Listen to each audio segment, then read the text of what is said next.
instituting reciprocal tariff. আন্তর্জাতিক অর্থনীতির অঙ্গনে ফের উত্তেজনার ঝড় তুলেছেন সাবেক মার্কিন প্রেসিডেন্ট ডোনাল্ড ট্রাম্প। তার ঘোষিত ট্যারিফ যুদ্ধ এবার যেন সরাসরি নিশানা করেছে উদীয়মান অর্থনৈতিক জোট ব্রিক্সকে। যুক্তরাষ্ট্রের কড়া শুল্কনীতির জেরে রাশিয়া, চীন এবং ভারতের মধ্যে কূটনৈতিক এবং অর্থনৈতিক দূরত্ব ক্রমশ কমছে। বিশ্লেষকরা বলছেন, এই পরিস্থিতি এক নতুন মেরুকরণের দিকে বিশ্ব রাজনীতিকে ঠেলে দিচ্ছে। ট্রাম্পের নির্বাচনী প্রচারণার অন্যতম বড় ইস্যু হয়ে উঠেছে যুক্তরাষ্ট্রের বাণিজ্য ঘাটতি এবং আমদানি শুল্ক বৃদ্ধি। তার প্রস্তাব অনুযায়ী মার্কিন বাজারে প্রবেশ করা বহু পণ্যের ওপর ৬০% পর্যন্ত শুল্ক বসানো হতে পারে, বিশেষ করে চীন থেকে আমদানিকৃত পণ্যের ক্ষেত্রে। শুধু তাই নয়, অন্যান্য ব্রিক্স সদস্য রাষ্ট্র থেকেও আমদানি কমাতে কৌশলগত পদক্ষেপ নেয়ার ইঙ্গিত দিয়েছেন তিনি।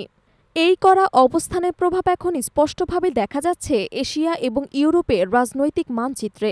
দীর্ঘদিন ধরে প্রতিদ্বন্দ্বী হিসেবে পরিচিত রাশিয়া, চীন এবং ভারত এখন নিজেদের স্বার্থ রক্ষায় একে অপরের কাছাকাছি আসছে। তাদের মধ্যে চলমান সীমান্ত এবং ভূ রাজনৈতিক বিরোধ আপাতত পেছনে ঠেলে অর্থনৈতিক সহযোগিতার দিকে মনোযোগ বাড়াচ্ছে। ৭ বছরের মধ্যে প্রথমবারের মতো চীন সফরে যাচ্ছেন ভারতের প্রধানমন্ত্রী নরেন্দ্র মোদী। এই সফরে বাণিজ্য, প্রযুক্তিগত বিনিয়োগ এবং আঞ্চলিক নিরাপত্তা ইস্যুতে উচ্চ পর্যায়ের আলোচনা হওয়ার কথা রয়েছে। বিশ্লেষকদের মতে এটি শুধু একটি দ্বিপাক্ষিক সফর নয়, বরং মার্কিন ট্যারিফ নীতির বিরূপ প্রভাব মোকাবিলার এক কৌশলগত পদক্ষেপ। অন্যদিকে চলতি বছরে ভারত সফর করবেন রুশ প্রেসিডেন্ট ভ্লাদিমির পুতিন। মস্কো এবং নয়াদিল্লির মধ্যে প্রতিরক্ষা চুক্তি এবং জ্বালানির সরবরাহ নিয়ে আলোচনা হবে বলে জানা গেছে। এর পাশাপাশি রাশিয়া এবং চীনের মধ্যেও নতুন বাণিজ্যিক করিডোর তৈরির পরিকল্পনা চলছে, যা ব্রিক্স সদস্যের মধ্যে পণ্য পরিবহন সহজ করবে এবং মার্কিন বাজারের উপর নির্ভরশীলতা কমাবে।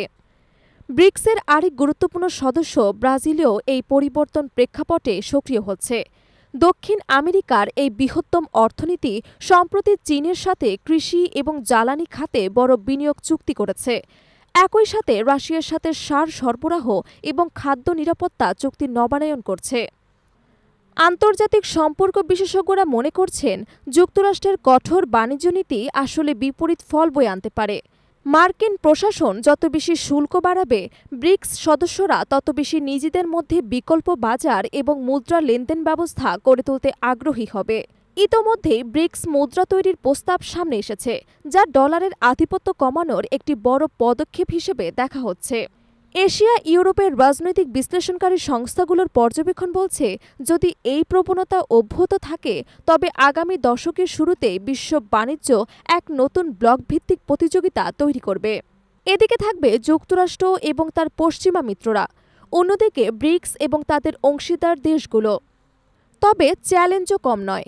ব্রিক্সের অভ্যন্তরীণ রাজনৈতিক ভিন্নমত, আঞ্চলিক বিরোধ এবং অর্থনৈতিক সক্ষমতার বৈষম্য এখন বড় বাধা। তবু মার্কিন শুল্কযুদ্ধের চাপ তাদের একসাথে বসতে বাধ্য করছে।